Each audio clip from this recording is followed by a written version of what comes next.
नमस्कार, मैं हूं शारिफ खान और आप देख रहे हैं ईशान न्यूज़ नेटवर्क। उत्तर प्रदेश का चुनाव जो है वो दिल्ली का चुनाव माना जाता है, दिल्ली का रास्ता कहा जाता है।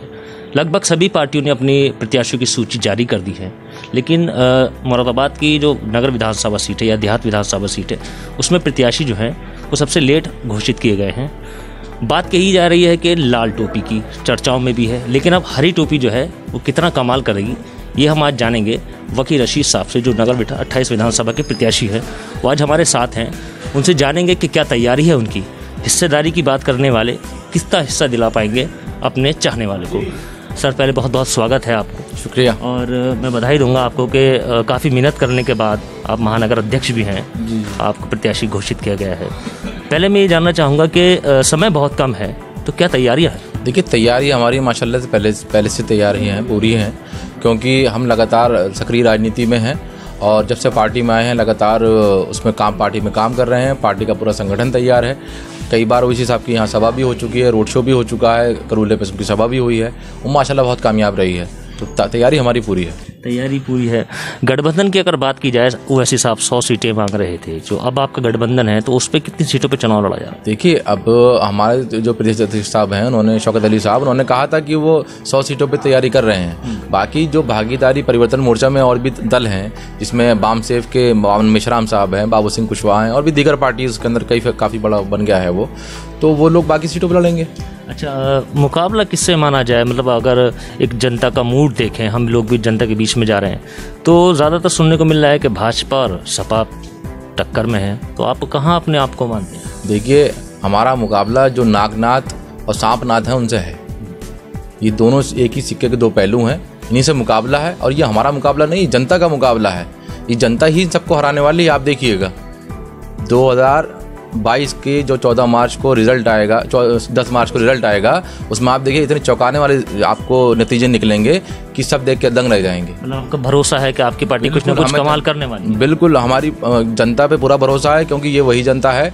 जब हम NRC CA की हमने शुरुआत करी ईदगाह के अंदर, तो ये सारी जनता मुरादाबाद की, अपनी हमारी माएँ, हमारी बहनें, हमारे भाई, सब लोग बुजुर्ग ठंड में हमारे साथ वहाँ पर डटे हुए थे। ये वही जनता है, हमें इस पर पूरा भरोसा है। अच्छा, मान लीजिए अगर किसी पार्टी को बहुमत नहीं मिलता है, चाहे वो समाजवादी पार्टी हो या भारतीय जनता पार्टी हो, तो क्या समर्थन देने की बात होगी? देखिए, ये सब राष्ट्रीय स्तर के फैसले हैं, लेकिन ये इतना तो हमें पता है कि बीजेपी छोड़ के, बीजेपी को हम समर्थन कभी किसी हालत में नहीं कर सकते। और योगी आदित्यनाथ जाने वाले हैं, ये आप बेफिक्र रहिए। और ओवैसी साहब आने वाले हैं। आपकी पार्टी द्वारा उप मुख्यमंत्री का एक पद लेने की बात कही जा रही थी। मान लीजिए अगर भारतीय जनता पार्टी आपसे करे चलिए हम आपको उप मुख्यमंत्री देंगे, तो आप जाएंगे उनके साथ? देखिए, ये सब चीज़ें जो है वो राष्ट्रीय स्तर की हैं। मतलब मना नहीं किया जा सकता? नहीं, बिल्कुल मना किया जाएगा, क्योंकि RSS और बीजेपी से कोई कंप्रोमाइज़ है ही नहीं किसी का। बैरिस्टर साहब अभी उन्होंने अपनी स्पीच में कहा था कि हम तो आखिरी दम तक इस हिंदुत्व की RSS लॉबी और बीजेपी से लड़ेंगे, अपने आखिरी सांस तक लड़ेंगे, क्योंकि ये संविधान विरोधी हैं, देश विरोधी लोग हैं। अच्छा, मुरादाबाद की अगर बात की जाए, मुरादाबाद के नगर विधानसभा से प्रत्याशी हैं, ज़्यादातर जो कैंडिडेट हैं वो मुसलमान ही खड़े हैं, तो क्या वो दुश्मन है? नहीं, आप देखिए 11 की लिस्ट है, उसमें देखिए आप कितने हिंदू शिवसेना से भी खड़े हैं। बहुत लोग हैं, ऐसा नहीं है। देखिए, बात क्या है, बात यह है कि जनता अब ये देख रही है कि समाजवादी सत्ता में आ चुकी थी, उन्होंने क्या करा। भाजपा सत्ता में रही, उसने क्या करा। जो लोग सत्ता में आए और नहीं रहे, उन्होंने उस दौरान क्या करा। जब NRC का इशू आया तो उन लोगों की भूमिकाएं क्या थी? क्या वो धरना लगाना चाह रहे थे, धरना उखाड़ना चाह रहे थे वहां से? सिर्फ NRC को ही लेकर के, मुद्दे को लेकर के ये हिस्सेदारी की लड़ाई है ना। आप देखिए संविधान मेन चीज है। आप संविधान से छेड़छाड़ कर रहे हैं, आप राइट टू इक्वलिटी का उल्लंघन कर रहे हैं, तो जनता विरोध नहीं करेगी उसका? क्या 1 साल तक किसान आंदोलन नहीं चला? जब 700 किसान शहीद हो गए, तब इस बीजेपी सरकार ने जो है वो ठूक के चाटा, तभी तो चाटा। पहले तो वो खामोश बैठे हुए थे। मतलब एक तरीके से मान लें कि आप भी आंदोलन ही कर रहे हैं? बिल्कुल, ये आंदोलन है। ये आंदोलन से निकले हुए हमारी पूरी टीम है। ये वही टीम है धरने की सारी जिन्होंने पहले धरना लगाया था। बाकी शहर में जब भी कुछ होता है, आप देखिएगा हमारे लोग कहीं ना कहीं आपको दिखाई दे जाएंगे सक्रिय राजनीति में। तो मुरादाबाद की जनता से आपको क्या रिस्पांस मिल रहा है कि हम देख रहे हैं सोशल मीडिया पे भी, तो क्या रिस्पांस मिल रहा है? आपको उम्मीद है कि आप किस नंबर पर आने वाले या जीत रहे हैं? देखिए, हम जीतने के नहीं लड़ रहे हैं। देखिए, हम हमारे साथ हर पार्टी जीतने के नहीं, हमारी कम्युनिटी के साथ, हमारे समाज के साथ इन्होंने हमने कुछ एग्जिट पोल भी देखे थे, हमने दिखाए भी थे, तो उसमें मुकाबला भाजपा और सपा का दिखाया जा रहा है। एग्जिट पोल देखें तो आपने उसमें ये भी देखा हो कि मुस्लिम परसेंटेज कितनी MIM के साथ जा रही है, उसका भी जिक्र कीजिए। वो भी तो एग्जिट पोल हुआ है, वो भी राष्ट्रीय स्तर पे हुआ है। लेकिन वो मुसलमान तो समाजवादी की पार्टी के साथ जा रहे हैं। नहीं, उसमें समाजवादी में जो मुसलमान को पसंद कर रहे हैं, समाजवादी को, उनका परसेंटेज भी है, और जो MIM को पसंद कर रहे हैं उनका परसेंटेज भी तो उसके अंदर है। उसका जिक्र क्यों नहीं कर रहे? अच्छा, अगर बंगाल की बात की जाए तो आपने वहाँ काफ़ी मजबूती से लड़ा, लेकिन कुछ सफलता नहीं मिली। नहीं, बंगाल में कहाँ 6 सीटों पर चुनाव लड़ा था साहब? कुछ भी था, सफलता तो नहीं। 6 सीटों पर चुनाव लड़ा था, पहली बार चुनाव लड़ा था। और वो पहली बार तो उत्तर प्रदेश में भी है। नहीं, पहली बार नहीं है साहब, 2017 में हम लड़ चुके हैं, सफलता नहीं हो चुका। ठीक, बिल्कुल सही बात, उस टाइम सफलता नहीं मिली थी, लेकिन आज हम सफलता की बिल्कुल कगार पे पहुंच चुके हैं इंशाल्लाह ताला।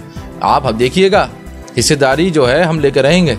अच्छा, सुनने में ये भी आता है कि जब ओवैसी साहब मुरादाबाद में भी तशरीफ ला चुके हैं कई बार, लोग उन्हें देखने आते हैं, लोग उन्हें सुनने आते हैं, तो क्या मन में भी बात बैठी है? बिल्कुल बैठी है। आप सोशल मीडिया देखिए, आप क्या था ना कि जो गोदी मीडिया है, गोदी मीडिया तो फैब्रिकेटेड न्यूज़ दिखाता है, बनावटी न्यूज़ दिखाता है। आप सोशल मीडिया तो इंडिपेंडेंट है, आप जाके देख लीजिए लोग वहाँ पे क्या बात कर रहे हैं, क्या चर्चा कर रहे हैं, युवा क्या बात कर रहा है, मुस्लिम नौजवान क्या बात कर रहा है, वो आप उनको सुनिए, उनके कमेंट्स पढ़िए, आपको पता चल जाएगा किस तरफ है सब लोग। पार्टी के मैनिफेस्टो में आपका क्या लेके आए हैं मेन, जिससे आपकी तरफ? हिस्सेदारी, सबसे जरूरी चीज हिस्सेदारी है। जिस समाज की हिस्सेदारी नहीं है, क्या हिस्सेदारी चाहते हैं? लीडरशिप।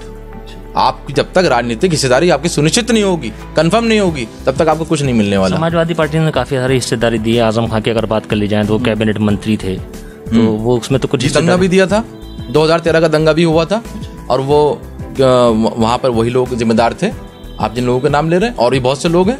आपकी क्या प्राथमिकता है? देखिए, MLA MP बहुत लोग बनते हैं, जब जिस समाज का लीडर नहीं होता वो समाज अनाथ होता है। ये बात समझिए, हमारे लोकतंत्र की तल्ख हकीकत है। आपकी क्या प्राथमिकता रहेगी अगर आपको जनता चुनती है? हमारी सबसे बड़ी प्राथमिकता हिस्सेदारी की। हमारी लड़ाई, हमारी शुरुआत वहीं से होती है। जनता के लिए क्या काम करेंगे?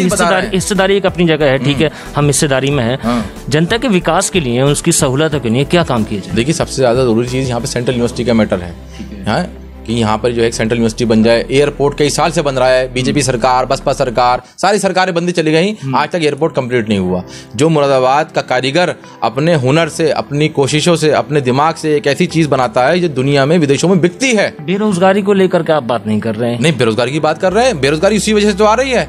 वो रशिया में बैठा हुआ आदमी यहाँ डायरेक्ट आना चाहता है, वो आ कब पा रहा है? यहाँ पे आ ही नहीं पा रहा, वो चाइना चला जाता है। आपकी हिस्सेदारी हो जाएगी तो उन लोगों को रोक दिया जाएगा। बिल्कुल, यहाँ पे एयरपोर्ट बनेगा तो उनका डायरेक्ट कनेक्शन होगा, यहाँ से ऐसी फ्लाइट्स बनाई जाएंगी ऐसे एयरपोर्ट पे कि डायरेक्ट लोग यहाँ पे इंग्लैंड से, अमेरिका से, यूरोप से, गल्फ से यहाँ पे डायरेक्ट लैंडिंग करें। यहाँ पे सबसे बड़ा मुद्दा हमारे कारीगरों का है। कारीगरों के जो बच्चे हैं, वो उनके पास ना स्वास्थ्य का मैटर है, ना शिक्षा का करा पाते हैं। इतनी महंगे स्कूल की फीसें कैसे पढ़ाएंगे? आपने जो सरकारी अस्पताल दिया वो देख ली क्या हालत है उसकी, जाके हर चीज़ की 2-4 दवाएं हैं, कोई बीमारी हो। मतलब आप अगर हिस्सेदारी में आते तो आप इन चीज़ों के लिए काम करेंगे? बिल्कुल करेंगे, और ये करना ही है। ये कोई आसान नहीं है किसी के ऊपर। ये तो जो भी जनप्रतिनिधि चुन के जाएगा उसकी जिम्मेदारी थी। जब इन लोगों ने नहीं किया तभी तो हम लोग आए हैं। ना समाजवादी ने किया, ना इन्होंने किया, ये लोग, ना कांग्रेसियों ने किया। ये लोग तो सिर्फ इस काम में लगे रहे कि जो भी मुसलमान, पढ़ा लिखा मुसलमान नौजवान अपनी बात लोगों के सामने रख रहा है, जो उनकी बात है, उसके ऊपर केसेस लगवा दो मेरे खिलाफ। और धरने में जितने लोग बैठे थे उनके खिलाफ, जो लोग चार्जशीट में हैं, उसमें जो गवाह बने हैं वो कौन लोग हैं? कांग्रेसी हैं। मैं चार्जशीट दिखाऊंगा आपको कि उस चार्जशीट में कौन लोग साक्षी बने हैं, कौन लोग गवाह बने हैं NRC धरने के खिलाफ और हमारी माँ बहनों के खिलाफ। लगभग 1 साल किसान आंदोलन चला, सरकार ने दबाव मान कर वो वापस ले लिया। CAA NRC भी एक आंदोलन ही है, तो उसके लिए क्या कोई आपकी तरफ से पहल की जाएगी कि वो कानून भी वापस हो? बिल्कुल, जैसे ही हम लोग जो है वो हिस्सेदारी की तरफ बढ़ेंगे, आप देखिएगा विधानसभा से यही पास होगा कि CAA कानून उत्तर प्रदेश में लागू नहीं होगा। यही होने वाला है। मतलब आपको यकीन है कि आप पहुंचेंगे तो सबसे पहला? बिल्कुल, पहली प्राथमिकता यही देखिए, जब आपकी नागरिकता ही छीन ली जाएगी तो आपका बचेगा क्या? ना आप गाड़ी रख सकते, ना आप घर रख सकते, ना आप कोई चीज़ खरीद सकते अपने नाम पे। आप तो फॉरनर हो गए, बल्कि आपको तो अदालत में केस लड़ना पड़ेगा, केस हारे जाएंगे, डिटेंशन कैंप में रहना पड़ेगा। कहाँ जाएंगे आप लोग बताइए? मुसलमान जो है, गरीब जो है, वो कहाँ जाएगा? अच्छा, सिर्फ मुसलमानों की आप बात कर रहे हैं, वोटर तो हिंदू भी है, कायस्थ भी है, जाट भी है, यादव भी है, उनके लिए कुछ सोच रखा है? बिल्कुल सोच रखा है। जो उनमें गरीब है वो हमारे साथ है। अच्छा, गरीब आपके साथ? बिल्कुल साथ है, क्योंकि वहाँ उन लोगों ने अपनी लीडरशिप बनाई है। जाटों की भी है, बाकी लोगों की भी है, राजभरों की भी है, पटेलों की भी है, सबकी है। राजभर जी का जिक्र आ गया तो मैं मालूम कर लूँ, राजभर जी अब समाजवादी की पार्टी के साथ चले गए हैं, तो कुछ फर्क पड़ेगा? किस चीज़ का फर्क पड़ेगा? कुछ तो, जो भी परसेंटेज अगर वोटर की है। अब देखिए, हमें तो लगता नहीं कोई फर्क पड़ेगा, क्योंकि उनसे बड़े लीडर बाबू सिंह कुशवाहा हैं, वो हमारे साथ आ चुके हैं। अच्छा, यानी कि नहले पे दहला आ गया? बिल्कुल आ चुका है। बाबू सिंह कुशवाहा बहुत बड़ा नाम है उत्तर प्रदेश में। चलिए ठीक है। एक आखिरी सवाल ये मान लीजिए कि आपके लिए ये है कि क्या अपने क्षेत्र की जनता से क्या अपील है? क्षेत्र की जनता से बस शेर के साथ मैं अपील करूंगा कि कुछ ना कुछ लाना पड़ेगी खुद में बेदारी हमें, कुछ ना कुछ लाना पड़ेगी खुद में बेदारी हमें, लूट लेगी रहबरों की वरना मक्कारी हमें। ये थे वकील रशीद साहब, जो एक शेर के ज़रिए से बता रहे थे जनता को कि अपना आपको अगर बचाना है तो हिस्सेदारी में आना पड़ेगा। अपने सहयोगी सौरभ अंसारी के साथ मैं Sharif Khan, IANA news Moradabad. Latest news update जानने के लिए सब्सक्राइब करें हमारा चैनल ईशान न्यूज नेटवर्क और हाँ, बेल आइकन दबाना मत भूलिएगा।